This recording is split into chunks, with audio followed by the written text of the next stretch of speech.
15 سالوں سے تڑپ رہی ہے. ان کی آنکھوں کے آنسو خشک ہو چکے ہیں. ان کی بوڑھی ہڈیوں میں جان نہیں رہی ہے کہ وہ اب تصویر اٹھا سکے. اس کو بتانا ہے کہ بلوچ جذباتی نہیں ہے, نظریاتی ہے. نفرت کی انتہا تو دیکھیں. ان کی لاشوں پر, ان کے سینوں پر پاکستان زندہ باد کا نعرہ بھی لکھا گیا. ناظرین, دسمبر 2023 میں بچوں اور عورتوں پر مشتمل ایک قافلہ بلوچستان سے پاکستان کے دارالحکومت اسلام آباد کی طرف نکلا. اس قافلے کی سربراہ ایک 30 سالہ خاتون تھی جس کا نام ماہرنگ بلوچ تھا. لوگوں کی اتنی بڑی تعداد کیوں آئی تھی اور ان کے ساتھ کوئی آدمی کیوں نہیں تھا؟ ماہرنگ بلوچ اس قافلے کی لیڈر کون تھی؟ یہ اور بہت کچھ جانیں گے آج کی اس ویڈیو میں. ناظرین, پاکستان کا سب سے بڑا صوبہ بلوچستان جو کہ قدرتی ذخائر سے مالا مال ہے لیکن تعلیم و ترقی کے حساب سے بہت پیچھے ہے. اس کے کئی وجوہات ہیں. تاریخ کے مطابق بلوچستان ایک آزاد ریاست تھی لیکن 1948 میں بلوچستان کے سرداروں نے پاکستان کے ساتھ الحاق کرنے کا فیصلہ کر لیا, اس شرط پر کہ ریاستیں آزاد ریاستوں کے طور پر اپنے اندرونی اور بیرونی معاملات خود ہی دیکھیں گی. قوم پرست بلوچوں نے اسے ماننے سے انکار کر دیا لیکن ایسا نہیں ہو سکا. ان کے مطابق یہ الحاق فوجی کارروائی کی دھمکی دے کر کروایا گیا تھا اور اسی وجہ سے شروع سے ہی بلوچستان کے باشندوں نے خود کو پاکستان کا حصہ کبھی بھی نہیں مانا. چھوٹی بڑی بہت سی بغاوتیں ہوتی رہیں جس کی وجہ سے پاکستانی حکومت کو بھی ان کے خلاف سخت ایکشن لینا پڑے. لیکن آج ہماری ویڈیو کا ٹاپک ہے ماہرنگ بلوچ اور اس کا بلوچ لانگ مارچ.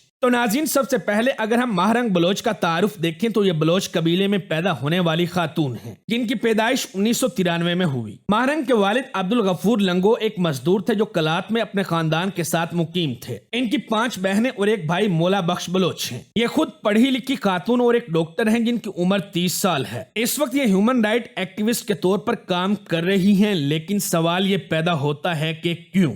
اس کیوں کا جواب ان کے اپنے خاندان پر گزرنے والا سانحہ ہے. ماہرنگ بلوچ کے مطابق 2006 میں ان کے والد کو ان کے گاؤں میں سے اغوا کر لیا گیا کیونکہ ان کے والد بلوچستان کے حق میں باتیں کرتے تھے. تب ان کے خاندان اور گاؤں والوں نے خوب ہڑتالیں کی کیونکہ یہ معاملہ صرف ان کا اپنا ہی نہیں تھا بلکہ ہر گھر کی یہی کہانی تھی. ہر ماں کا کوئی نہ کوئی بیٹا اسی طرح غائب کر دیا جاتا تھا. یہاں کی مائیں اپنے بیٹوں کو چھپا کر رکھتی تھیں, کوئی بھی سکون اطمینان سے نہیں رہتا تھا. ان کی ہڑتالوں کے نتیجے میں 2009 میں ان کے والد کو جیل سے آزاد کر دیا گیا. پھر ان کی والدہ بیمار پڑ گئیں تو یہ کراچی آ گئے. ابھی ان کے والد کو رہا ہوئے 6 ماہ ہی ہوئے تھے کہ پھر سے 12 دسمبر 2009 کو ان کے والد کو پاکستان سیکورٹی فورسز نے ہسپتال سے اٹھا لیا. اس وقت ان کی والدہ ہسپتال بستر پر پڑی تھی جب ان کی نظروں کے سامنے ان کے باپ کو مارا پیٹا گیا اور وہیں سے انہیں گاڑی میں ڈال کر لے گئے. ان کے والد کا قصور یہ تھا کہ وہ بلوچ قوم کے حق کے لیے بولتے اور جائز مطالبات منوانا چاہتے تھے لیکن بدقسمتی سے پاکستان کے سب سے بڑے اور امیر صوبے کی عوام کو وہ سہولتیں نہیں دی جا سکی جو کہ ان کا پورا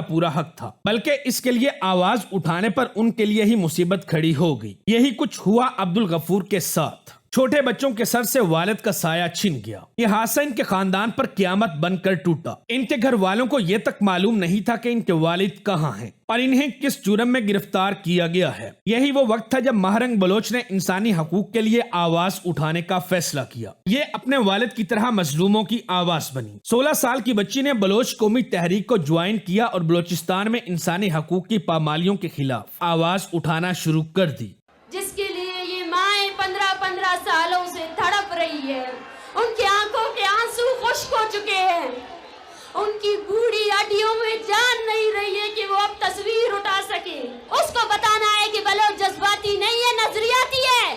اس واقعے نے ماہرنگ بلوچ میں ایک نیا عزم پیدا کر دیا اور یہ بلوچستان میں انسانی حقوق کی بحالی کے لیے کام کرنے لگی. یہ جانتی تھیں کہ پہلے بھی ان کے علاقے سے کئی لوگ فورسز نے اسی طرح سے غائب کیے تھے اور ان میں سے کوئی بھی واپس نہ آیا. ایک چھوٹی سی ناسمجھ بچی نے اپنے باپ کی گمشدگی کے لیے احتجاج کیا. تب ہی اس کا نام اسٹوڈنٹ ریزسٹنس موومنٹ میں آیا. 2 سال کے بعد اصل قیامت تب ٹوٹی جب 2011 میں انہیں اپنے باپ کی تشدد زدہ لاش ملی. یہی وہ وقت تھا جب اس بہادر بیٹی اور اس کے خاندان نے کئی ایسے لوگوں کی آواز بننے کا فیصلہ کیا جو اس طرح کے ظلم و ستم کا شکار ہو چکے تھے. ماہرنگ بلوچ نے بلوچستان میں انسانی حقوق کی بحالی کے لیے کئی اہم اقدامات کیے. بلوچستان کے مظلوم عوام کی آواز کو دنیا بھر کے سامنے پیش کیا. بین الاقوامی سطح پر بلوچستان کے اس مسئلے کو اجاگر کیا اور بلوچستان میں انسانی حقوق کی پامالیوں کے خلاف کئی مظاہرے اور احتجاج کیے. اس بہادر بیٹی نے بلوچستان میں لوگوں پر کیے جانے والے مظالم کو بے نقاب کیا اور ان کے خلاف آواز اٹھائی. جبری گمشدگیوں، قتل اور تشدد کے واقعات کو دنیا بھر کے سامنے پیش کیا۔ مختلف ممالک اور تنظیموں سے بلوچستان کے عوام کی حمایت حاصل کرنے کی کوشش کی۔ انسانی حقوق کی پامالیوں کے خلاف کئی مظاہرے اور احتجاج کیے۔ انہوں نے بلوچستان کے مظلوم عوام کی آواز کو دنیا کے سامنے بھرپور طریقے سے پیش کیا۔ ماہرنگ بلوچ نے بلوچ قومی تحریک میں ایک اہم کردار ادا کیا اور بلوچ قوم کے مطالبات کو دنیا کے سامنے پیش کیا۔